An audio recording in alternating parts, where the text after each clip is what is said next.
I'd like to welcome everybody back to the Emperor Atheist channel. This is part 4, the Bible is straight bullshit. And this is going to be my last part in this particular series. I'm going to keep coming. Y'all know I'm going to keep bringing the inconsistencies and contradictions and the absurdities of the Bible. I'm going to keep speaking on that, but I just want to end this on this part 4, this particular series. So I'm going to speak on some serious issues tonight that Bible scholars can't answer, never answered. They've tried to answer. Christian apologists, but they just can't do it. It's going to be a couple of subjects, but I'm going to deal with a few. I'm going to deal with the birth of Jesus first, and what the New Testament says and how it contradicts. And let's get something straight here. I want to make this very plain and clear. And I welcome the debate of anyone who feel like they can debate this or correct this, because I've talked to scholars, I've emailed pastors, bishops over the years who can't do it. William Lane Craig, John Lennox, a lot of these guys, they just can't do it. But the first thing I'm going to speak on, well, like I said, back to the term contradiction. A contradiction. Sometimes you go on the internet and you see particular things on internet sites that says Bible contradictions, and you go through them. And a lot of them maybe can be explained. A lot of them are not really serious contradictions. Contradictions meaning the pure definition of a contradiction, meaning that if A is A, then A can't be B because B is B. In other words, I can't have on a red shirt right now at this particular time and have on a black shirt and a green shirt at the same time. That's a pure contradiction. That's a clear contradiction. So let's get the understanding of what a contradiction is, so we won't have no way for the Christian apologist or the Christian believer to escape. So let's make that clear, what a contradiction is or what a true contradiction is. So the first thing I'm going to deal with is the author of Matthew and Luke and the birth of Jesus.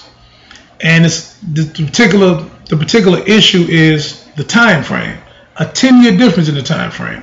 First thing I'm going to do, for those who are not familiar with this, in Matthew 2:1, I'm going to read from it. I'm going to start posting my verses up on my screen too, though. But I'm going to read from the Holy Bible. It should be called the Holy Crap, because that's what it is. It's holy crap. It's a bunch of crap. But in Matthew, author Matthew, whoever he was, he clearly states that Jesus was born during the reign of King Herod. Okay. Luke, on the other hand, says that Jesus was born while Cyrenius was governor after the decree that Augustus Caesar made to tax all the people in the land. Well, there's a problem here, a major problem, major historical error and blooper. One of them lying. This goes back to our definition of contradiction. Matthew says he was born during the reign of Herod. We know through history, we know through Josephus and different historians of that particular era, contemporary historians, we know that King Herod died around 4 BCE. And I'm going to use BCE before Common Era, because BC, before Christ, we don't know nothing about no Christ. So, real historians don't use BC and AD. We use BCE, before Common Era, and we use CE, Common Era. So that's how I would speak, so my people, my subscribers, get used to me speaking that way. I never use AD, which is a Latin, Anno Domini, which means a year of our Lord. I don't use terms like that because it just gives credence to a Christian world, and this is not a Christian world. So, even though they try to make it a Christian world, but it's not. But anyway, so just for clarification, I use BCE, before Common Era, and anything after year 1, I use CE, Common Era, which most real historians use. But anyway, we know that through history that King Herod died in 4 BCE.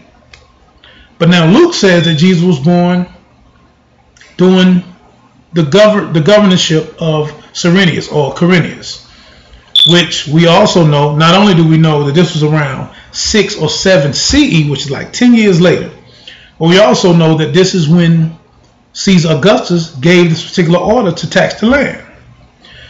Let me read first for clarification, Matthew 2:1. I'm going to read Matthew 2:1 first, out of the Holy Crap Bible. Matthew 2:1 says, now when Jesus was born in Bethlehem of Judea in the days of Herod the king, behold, there came wise men from the east to Jerusalem, saying, where is he that is born King of the Jews? For we have seen his star in the east and are come to worship him. So just for clarification, Matthew 2:1 clearly says that this particular Jesus was born during the time of King Herod. We know through history that King Herod died in 4 BCE. Okay, now let's go to Luke. Luke chapter 2, starting at verse 1 through 4 says, we get to it. Let's get to it. It says, and it came to pass in those days that there went out a decree from Caesar Augustus that all the world should be taxed. And this taxing was first made when Cyrenius was governor of Syria, and all went to be taxed, everyone into his own city. And Joseph also went up from Galilee out of the city of Nazareth into Judea unto the city of David, which is called Bethlehem, because he was of the house of lineage of David. Now, I got 2 points to make about that verse because it's damn ridiculous. But the first thing I want to make note, as you all just heard, Matthew says he was born during the reign of Herod. History says Herod died 4 BCE. Luke, starting in chapter 2, verse 1, says that he was born during the taxation when Augustus Caesar sent out this particular decree to tax the land. While Cyrenius was governor. Governor of what? Governor of Judea. We know this, that Cyrenius didn't become governor of Judea until around 6 or 7 CE, which is about 10 years after the death of Herod. So, common sense, let it kick in. Jesus couldn't have been born twice. He couldn't have been born 10 years before and then 10 years after. That's just not right. Somebody got it messed up. Whoever wrote Matthew got it confused, didn't understand, or whoever wrote Luke lied and didn't understand. But then there's another problem with Luke. Even in Luke, when you go back to Luke, even go back to Luke, and I want y'all to go study this in history. Go check this out yourself, because it's a mess. It's really garbage. This is why people shouldn't believe in this stuff, man, because it's just a mess, man. It's something that we've been hoodwinked with, and we shouldn't keep believing in this garbage. Even when you go back to Luke 1:5, if I'm correct. Yes, I'm sure I'm correct. Here we go. Luke chapter 1:5. Even Luke contradicts himself within his own book. He says, there was in the days of Herod, the king of Judea, a certain priest named Zacharias of the course of Abia, and his wife was the daughter of Aaron, and her name was Elizabeth. And they were both righteous before God, walking in all commandments and ordinances of the Lord blameless. Now, you keep reading, you know who Zacharias and Elizabeth were. They were the cousin of Mary, blah, blah, blah, blah, and the parents of John the Baptist. And we all know through the New Testament, according to that crap, that John the Baptist and Jesus were first cousins, 6 months apart. John the Baptist 6 months older than Jesus. So here in Luke 1:5, Luke is saying that during this particular time, Zechariah and Elizabeth are about to have John the Baptist. But that's a contradiction within itself too, because then you're telling me that John the Baptist and Jesus was born during the reign of Herod, but then right over in the next chapter, in chapter 2, you're saying he was born during the time of Cyrenius the governor and when the taxation decree was given out by Augustus Caesar. Sorry, blooper, historical lie. I mean, I could go on and on with that. I could show you a lot of the Christian scholars who've tried their best to just put in, oh my God, it's so weak. The excuses you hear, just go online and just look up the excuses you hear to reconcile this fact. But you can't do it. You got shot in the head with this one, Christians. It's over with, you're done. And then, you have questions of the genealogy. Matthew is really just a mess. I don't know who wrote it, but they should have threw it away so nobody could have found it. But, I mean, it's terrible. Then you have the genealogies, which if you go study the different genealogies, which doesn't make any sense, the genealogy from supposedly King David all the way down to Jesus. And when you look at the difference between Matthew and Luke on that, they can't even agree who was Joseph's father. So it's like, how is God guiding the pen of these people? They're making too many mistakes. People, throw your Bible away. You're making too many mistakes. And then you got to think about this. Just use your head for a minute. If Jesus was supposedly born of a virgin birth, right? That means Joseph is not his biological father. So just think about this for a minute, believers. Think about this for a minute. Why in the hell would Joseph's genealogy be in these books anyway? If Joseph is not Jesus' biological father, what's even the damn point of having his genealogy in the book? Y'all should think about stuff like this. And you also should think about this too. Because let me give you a historical fact here. The prophecies of the Bible says that this particular Messiah is supposed to be of the line of David. Well, we have no idea who line Mary is from. Because in that time period, women genealogies were never counted. There's not one genealogy of a woman in the Bible. All male genealogies. Not one genealogy from a woman. And in Matthew and Luke, they give no genealogy. They don't say this is from Mary. They use Joseph. So what is the point of using Joseph for the genealogy of a particular Messiah who's supposed to be born of a virgin? What sense does it make? Just think about that. What is the purpose of having Joseph's genealogy? Not only having Joseph's genealogy in the book, but both of the genealogies contradicting each other. Don't even know who the fuck. Different names. You got one book says that, if y'all familiar with King David and his sons, one book said the genealogy came through Solomon, which was one son of David. Of course, we know who King Solomon was, who killed Uriah, who was the husband of Bathsheba.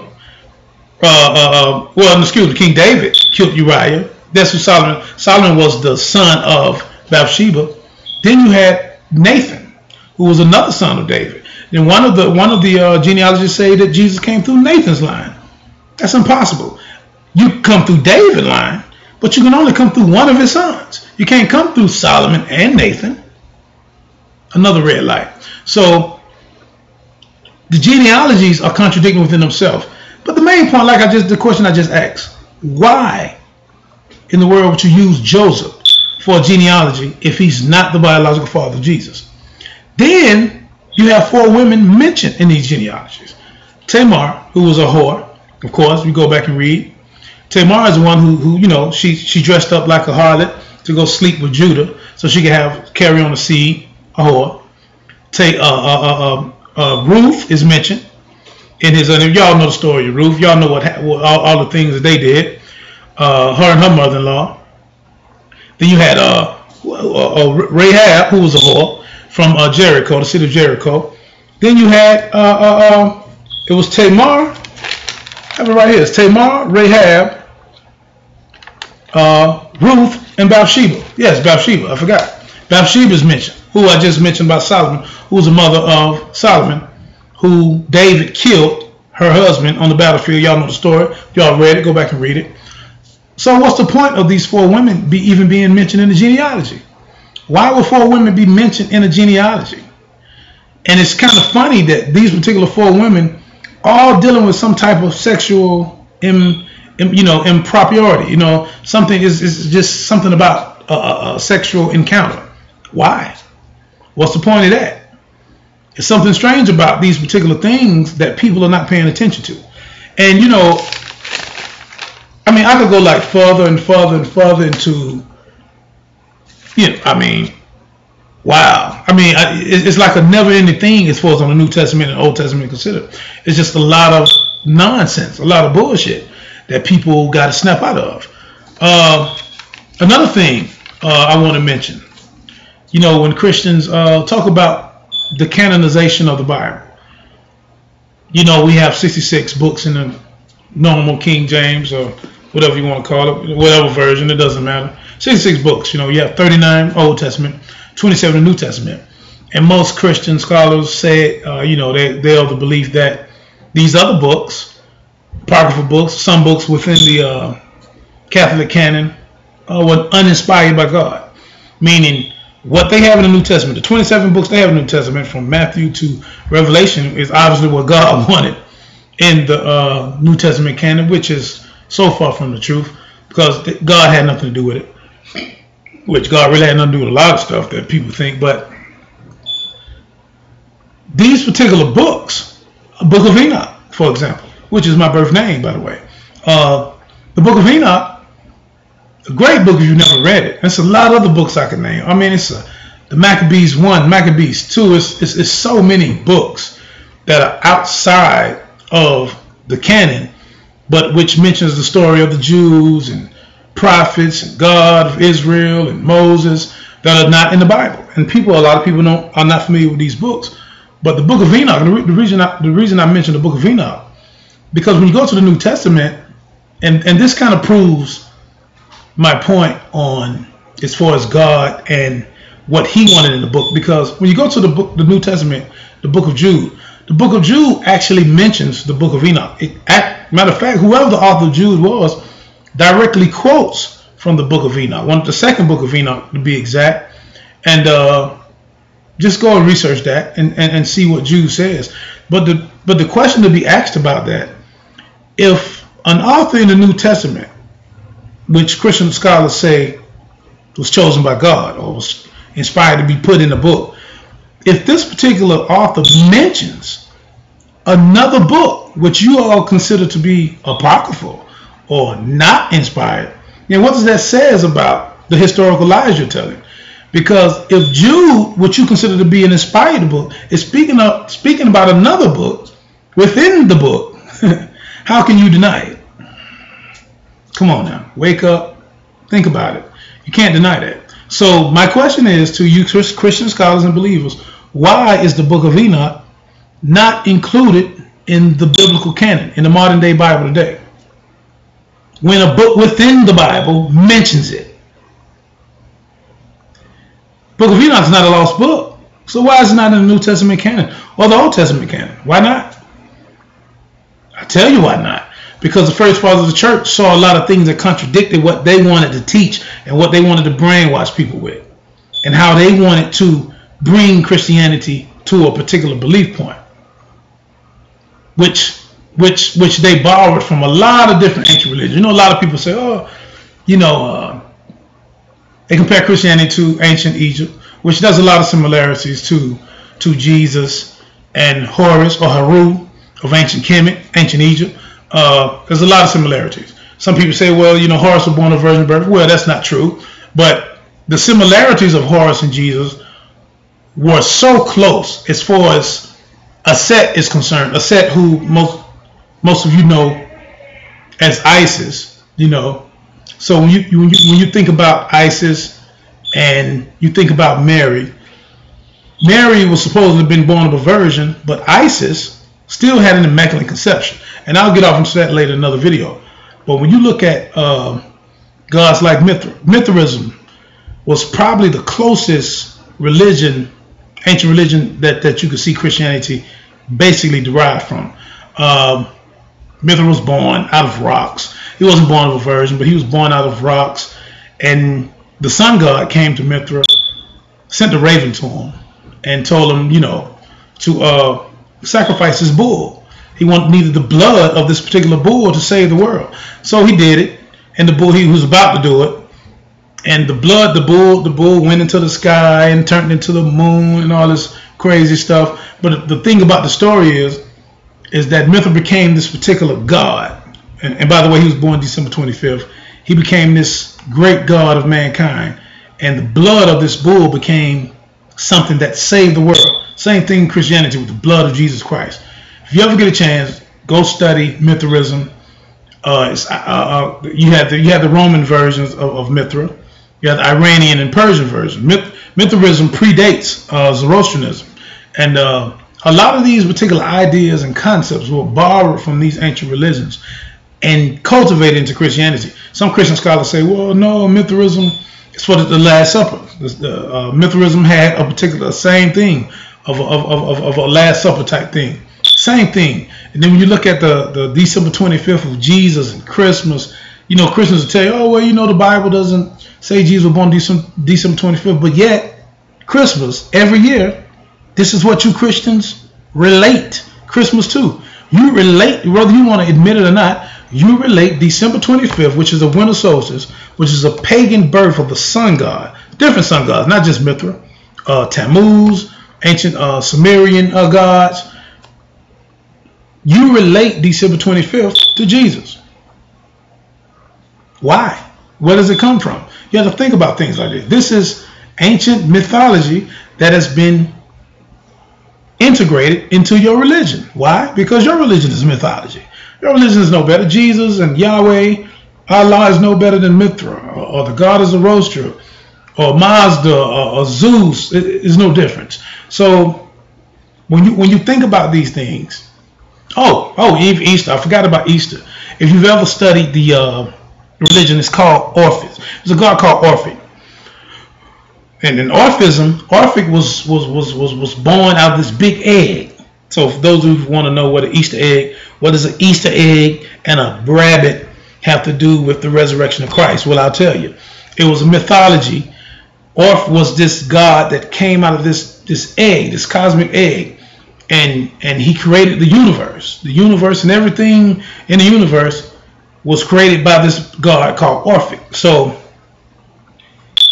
and the god Fame. I forgot about Fame.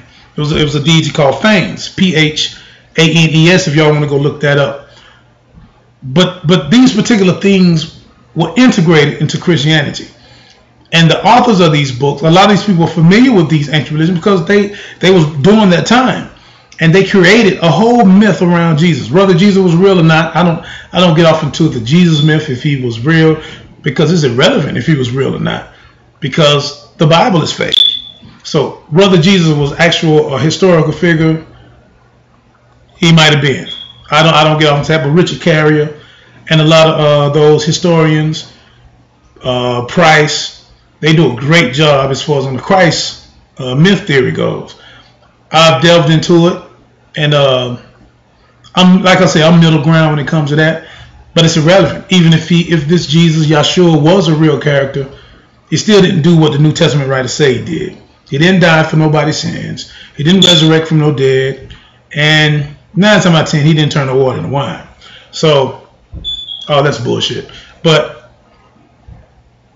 my point is to show in this particular video not only the historical bloopers, but the ancient pagan myths that has been integrated. And Christian, y'all got to ask yourself, why is Christmas in this day and time, December 25th, connected to your Jesus at all? How did it happen? Why do any of you never go and try to research that? Like, why do we have an egg and a rabbit representing the resurrection of Jesus? Why do y'all never think about things like this? Like it has to be something else behind these particular stories that Christians just don't accept, that you just don't believe it on face value. It's something that you have to research and actually see that there's a problem. There's something going on here. But I had a few more things to go in, but I'm gonna wait. I had some things on Matthew, a lot of contradictory verses. But I'm gonna wait because I'm gonna do another series as far as on the Bible. I'm gonna go over into my Quranic series now. You know what I mean? Because people have been waiting on that.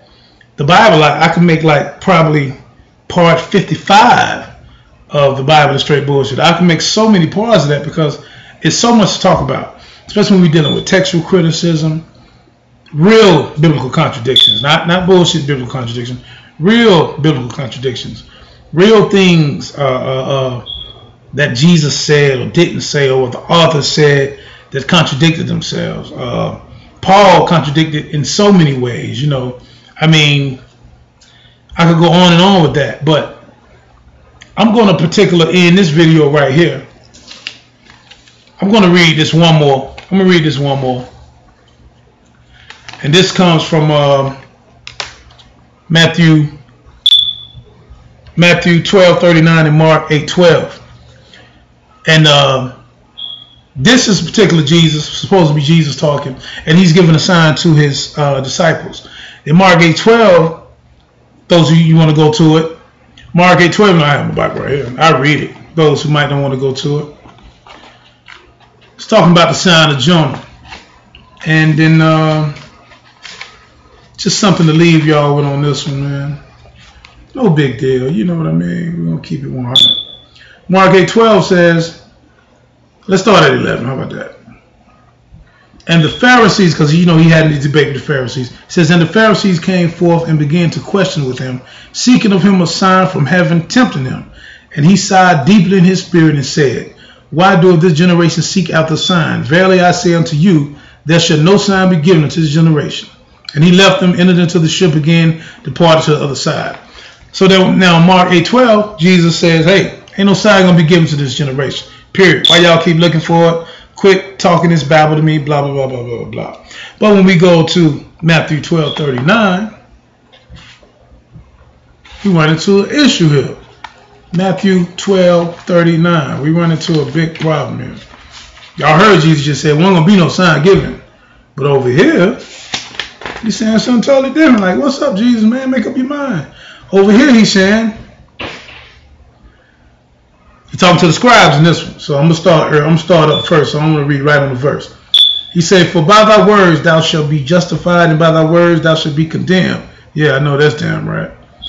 Then certain of the scribes and of the Pharisees answered, saying, Master, we would see a sign from thee.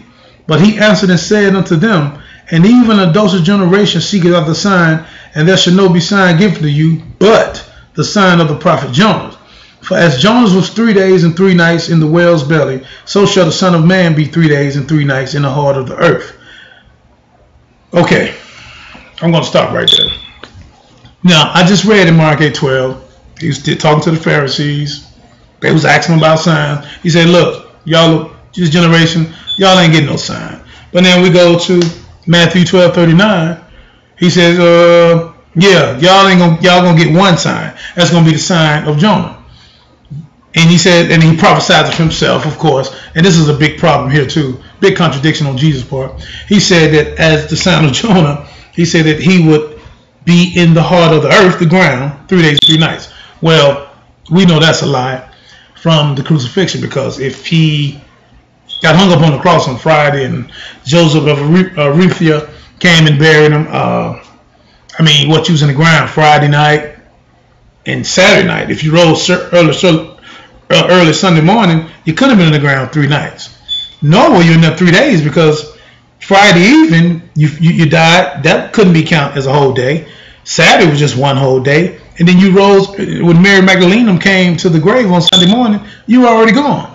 So your 3 days and 3 nights, your math is all the way messed up, Jesus. I'm sorry, but your math is not right. So that was a contradiction in itself. Even telling the scribes and the Pharisees that he would be in the heart of the earth 3 days, 3 nights. That didn't make any sense. But a lot of Christian scholars will come and say, oh, well, he went down and talked to the devil. Get the hell out of here. But listen, y'all, I need y'all to subscribe to my channel. Subscribe to my channel. Tell everybody about my channel. We're going to be doing live debates very, very soon. I told y'all that. I'm just making my videos now. Got a lot of little ideas when it comes to a lot of this stuff is like, oh, but I got to bring it to the forefront because it's new to a lot of people. A lot of people just don't have time to read their Bible and to actually, or the Quran. Like I said, my Quran series coming up next. Probably going to really make a lot of people mad on that one. But I don't give a damn. I'm the Emperor Atheist. But I'm coming up with more stuff, with more topics. And y'all hit me up on my topics. Hit me in the comments, whether you like it or not. It's cool, man. It's cool. You know what I'm saying? It ain't no thing. Ask me anything you want to ask me. No big deal. You know what I mean? But y'all be peace, man. Y'all be at peace. Take care of your fam, man. And I'll see y'all on the next video real soon. And 9 times out of 10, I'm going to be in your city, wherever your city at.